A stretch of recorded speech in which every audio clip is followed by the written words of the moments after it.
Hey, what's up? Derek Kirk here of Effectatron, and today we're taking a look at Twinmotion. Why Twinmotion? Basically, Twinmotion is kind of like, if I had to sum it up, it's like Unreal Engine for Smooth Brain. It's like Smooth Brain Unreal Engine, right?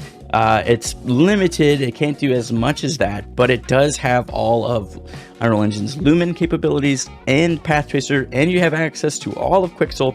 It's 100% free, and it's like very easy to work in. The workflow of it is insanely easy and simple and straightforward, and really it's like really good for like concept work. You can do renders, images, you can do animations, and just to kind of give you an idea, they have these really nice templates: day, night, sky, beach, plinths. Now they've got all these things to put products on to kind of be more abstract.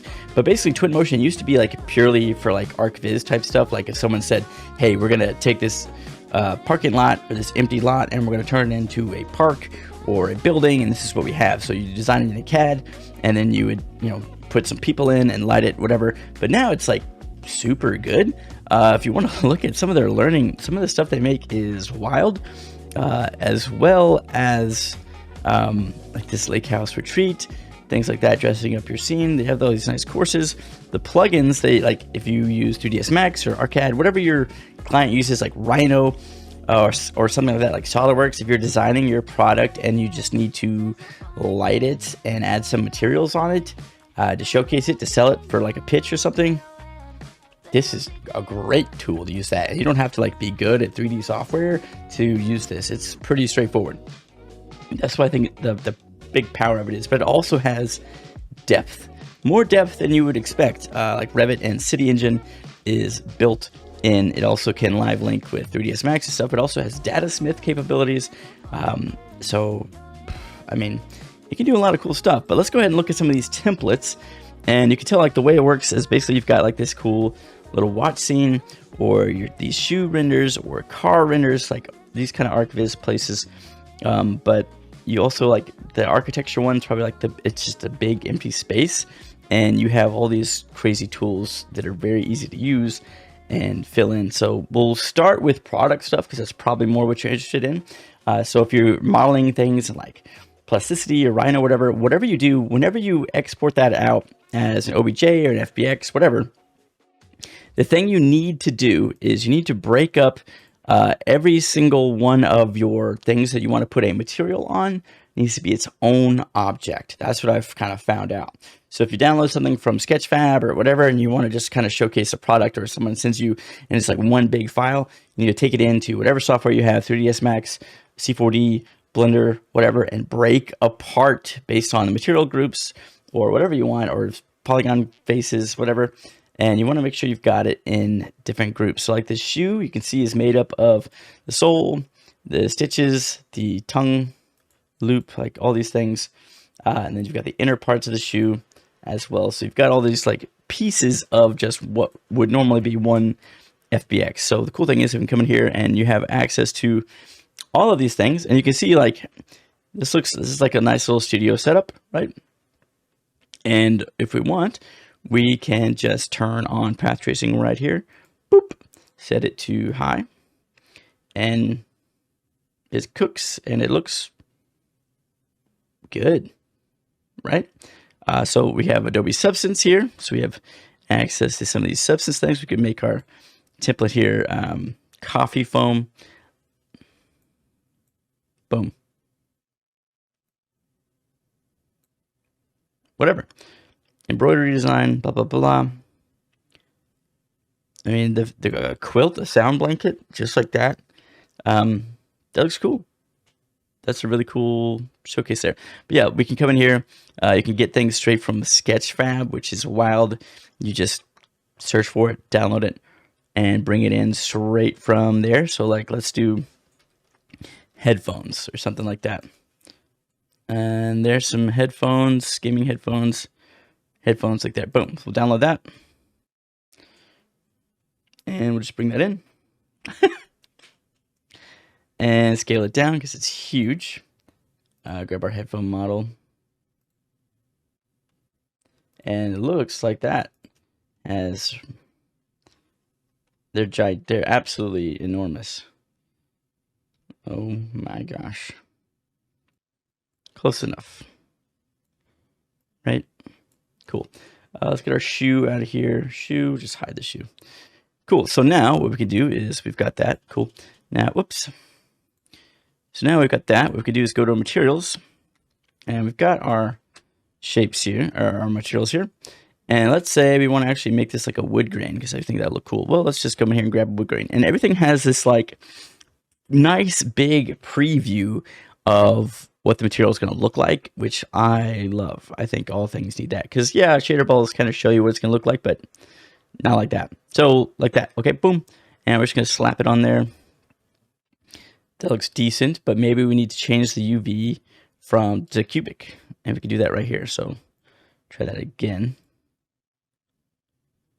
Better. And then what we can do is come in here to the actual scaling of this and turn it down like so. There we go. And it looks like the UVs are just kind of jacked up on this, which again, you're at the mercy of the model at that point. So you could go into Blender or whatever, or C40 and fix that if you wanted. But we'll just use something it looks like they didn't care because they're using a solid shape. So let's just grab a plastic and we'll do like a nice glossy plastic. Boom. And that looks good, right? Just like that. And then we can grab some fabric for this part. Maybe like for this part rather than leather. And do like, get all kinds of shapes. Like this. Boom. It seems to link that on there. We definitely want to use fuzzy. This is just a bad model example, which is a bit of a bummer.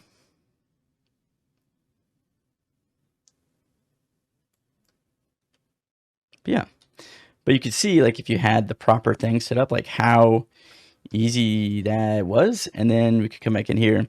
And if you want to add like a prop in here, it's very easy. Just grab, you got all kinds of grasses, flowers, plants. You've got access to the entire Quixel Megascan library.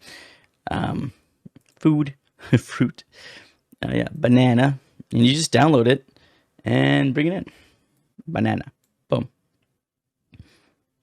And there it is. Banana. Okay, real quick, I want to show you my favorite thing that this has, okay? I could do it in the white studio too, whatever.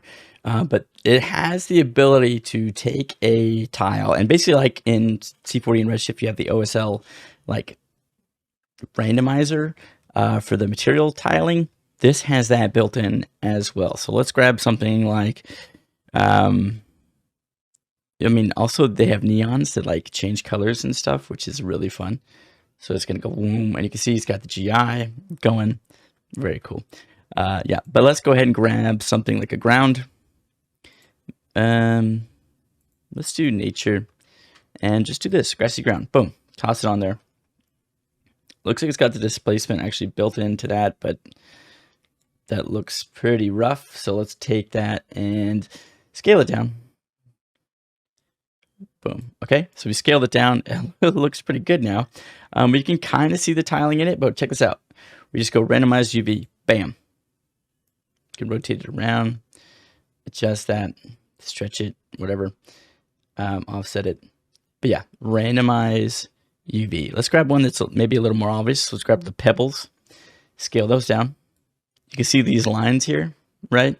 From where the pattern's repeating. Randomize UV.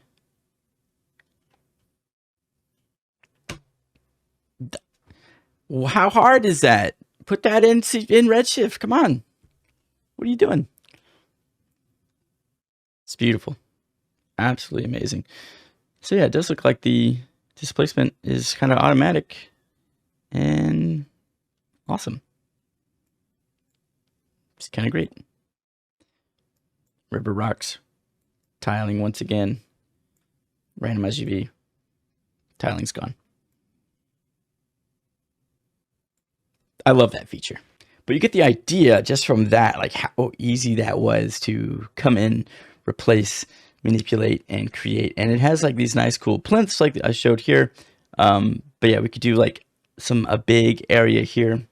It's more for like cars, or maybe you can bring in a building from CAD or whatever you have, or a car, concept car you want. And again, you can grab stuff off Sketchfab again, which is crazy. It just imports straight in because Epic owns Sketchfab now and Fab and all that stuff. So basically, I think this is probably one of the easiest product visualization softwares, especially if you're like more of a modeler and you work more and you don't want to really learn Unreal Engine because there's a lot there. You're just like, I just need something that's like, I can just drop stuff in and it works. Look at this.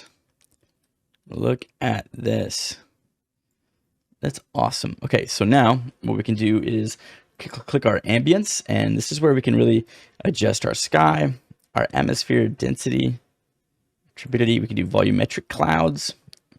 We have cloud presets. Let's do this kind. Boom.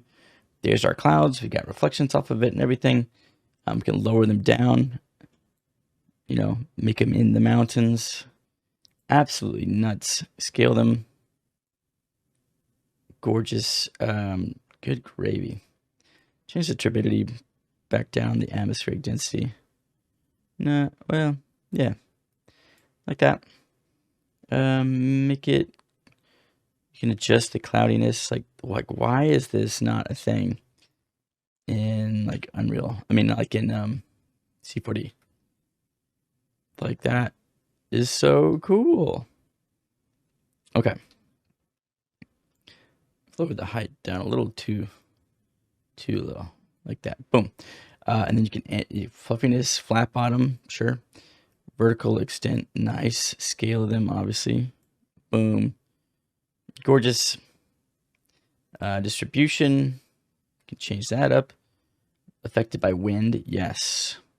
Speed factor, look. Our volumetric clouds are moving.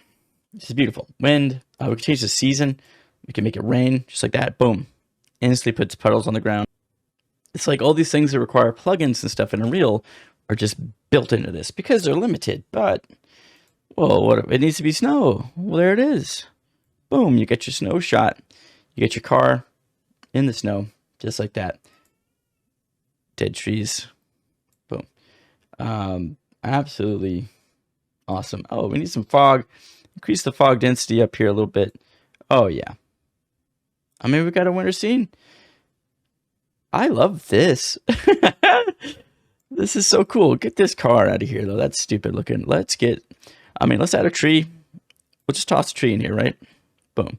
Now, instantly, this tree has snow on the leaves and wind built in and stuff. And it's like, oof, that's so good. That's so good. Populate. We'll use place. We scatter. Let's scatter some more trees, right? Okay. Paint, fill this side. And we're just clicking. Click. Absolutely beautiful. Now, turn on path tracing. It's gonna look good. Oh! What a nice winter scene. Obviously, you know, I was really lazy about the way I scattered those in there and stuff. I don't really understand the scatter tool completely. I'd rather paint it on, which you can totally do. But there we go. We've got path tracing, rendering going. And everything has, like, as you can see, you just push F1 and it pulls you to a YouTube tutorial on how to do it. That is awesome. There we go. Very, very cool. Now let's get rid of that because it's silly. Yes, just this is good. Yep, let's add in like do an object, do a city, a fountain, trash can, street lights, construction, flags, benches, all these nice things. Particles, doors, homes, living room sets, chairs. You can add in whatever. There's all these things built in. It's like this huge library of all this good stuff. Entertainment, controller, a pool table. Boom. Plop a pool table out here in the middle of nowhere, or a snooker table. whatever. Let's download that. And boom, place it right there. And voila. Even put snow on it. It's crazy. That's so good. Okay, but let's do something like legit. Let's take vehicles, take cars, and let's pretend we've got a SUV. Boom, boom, boom. So we've got like an off-road car here. Boom. And I mean, that is one heck of a shot. We'll go to the ambience. We will go to our camera. Obviously, we're going to get a nice wide angle for our car shot. We'll go up a bit. Always like that. You know, and then we grab the depth of field, turn that on, pick the focus right here, and then we can really pick the focus, sorry, and then increase the aperture of that, blur that out, add some bloom, cool, and then auto exposures on, okay. Environment, we can change the HDRI, the sky, whatever. We can change the time of day.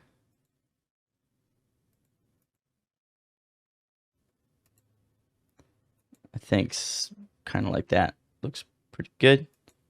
We can do an environment preset. We can do golden hour. Voila. Seems to have erased our snow, which is a bit annoying, but obviously we just come back in here and add that all back in, which wasn't that hard to do. Season, rainy, snowy, just like that. Somewhere in between, like partially, I think just rain. I think snow though. Snow makes it look cool. Yeah, maybe too much snow. Back off the snow like a smidge. Yeah, like ice and snow. Oh yeah. Cool. And then let's say take our car. Like actually, I want it to be a different color. We're gonna come in here. We'll go to. I'm assuming they have car paints in here underneath the metals. Let's type in car. Hit enter. No. Car paint. It's its own category. Ooh, plum. Plop that. Did I plop that on there? Plum. Where's our car? Little snowy peak. Everything's broken down. Car. Car placeholder.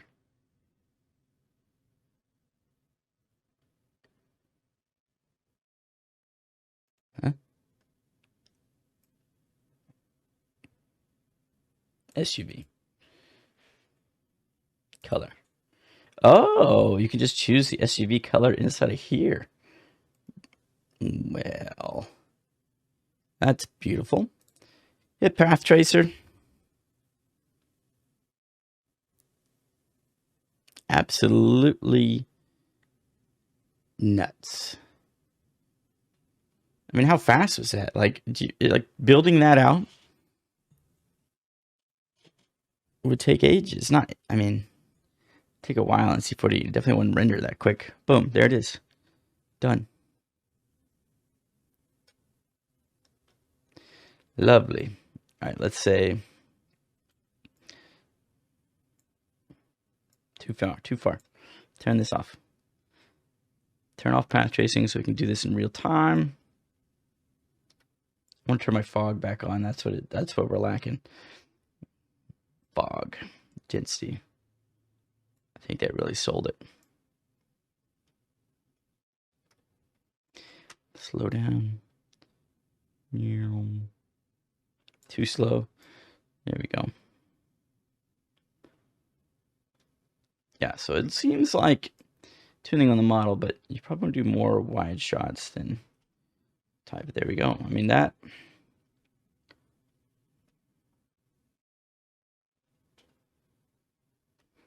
Yeah, and you can do animations.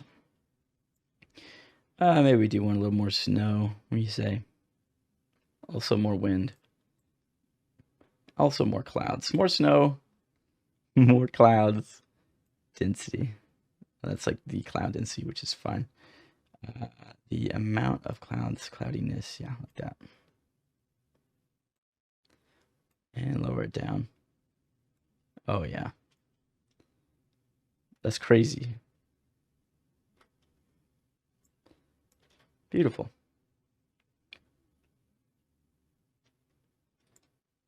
I mean, what? SUV, color, dark blue. Let's do dark red. Yes, there we go, cool. And then we can obviously choose like the camera. Field of view might be a little wide. It's not too bad though, but we can also do a grid overlay. We can change the exposure to whatever we want. We can white balance it so it's a little more blue, which I think I want to do. And maybe tint it more like that. So it's more natural looking. Yeah. So yeah, there's our shot. Depth of field. Why is this not like... Oh, right, 0.2. There we go. Don't affect exposure. I want this to be very small, like 0.2, right? Oh, looks like 1's as far as it'll go.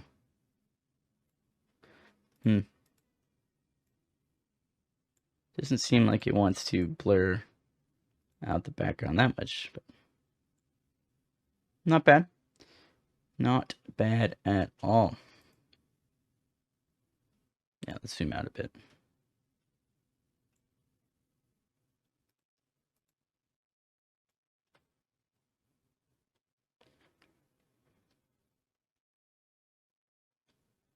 That is just crazy. It's crazy how good that looks.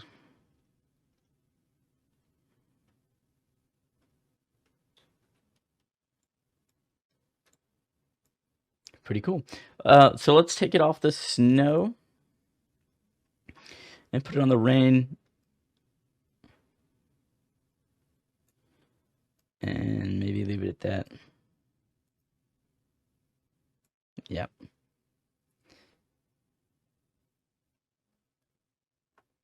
Ocean. Enable. Oh! That's crazy. What? Fake caustics? Even wets the screen? What the heck?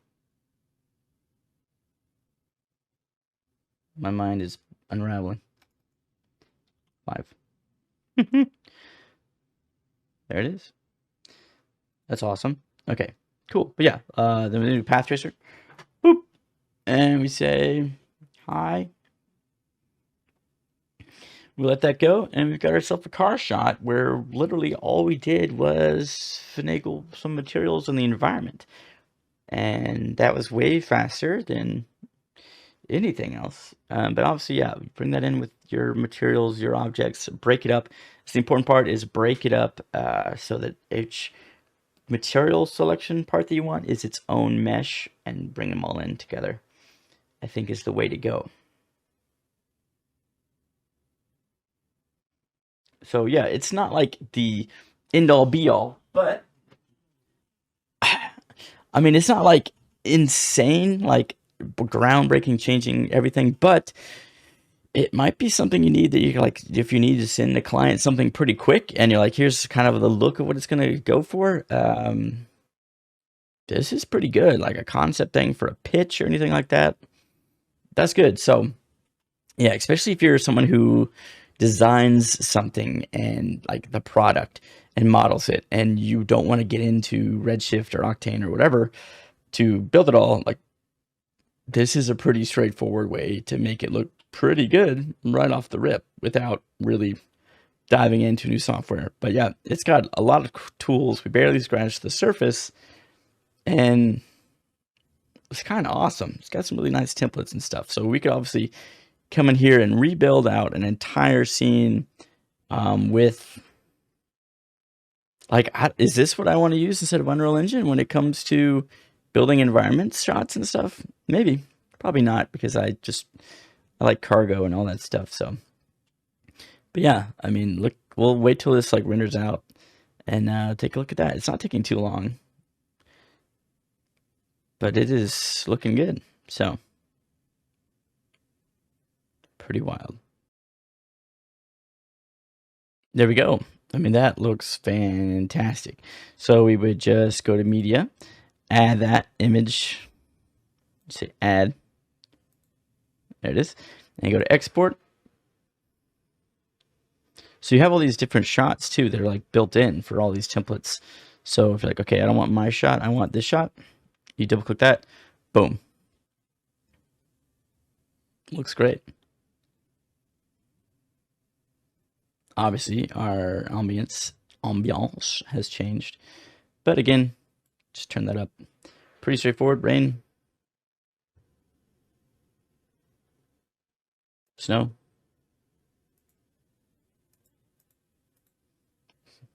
Post-rain.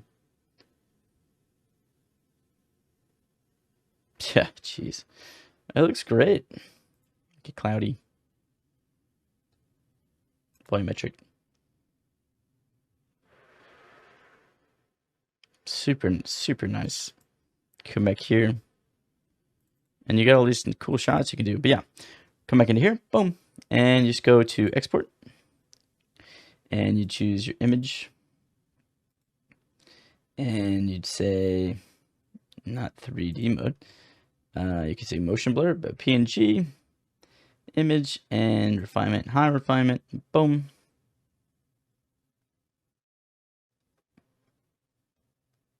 And yeah, and you just do deselect all and just select the one you want. There we go. And you scroll down and click export, and we'll save that as Twinmotion and car. Boom. Path does not exist. Oh yeah, folder. Boom. That's fine. There it goes. So it exports it out just like that. Crazy. You can do videos, panoramas, presentations. It's pretty awesome. So food for thought. Check out Twinmotion. It's free. And if it's not for work, it's kind of just fun to play around with. To be like, okay, I want to build. I just want to play around, but I don't want to learn Unreal Engine. I just want to like have all my tools and a nice thing over there and just drag and drop them all in and build like a landscape for fun, for a background, for a desktop background or something. There you go. Just have some fun with it. Yeah. All right. If you like this, like, subscribe, help me out. See you later.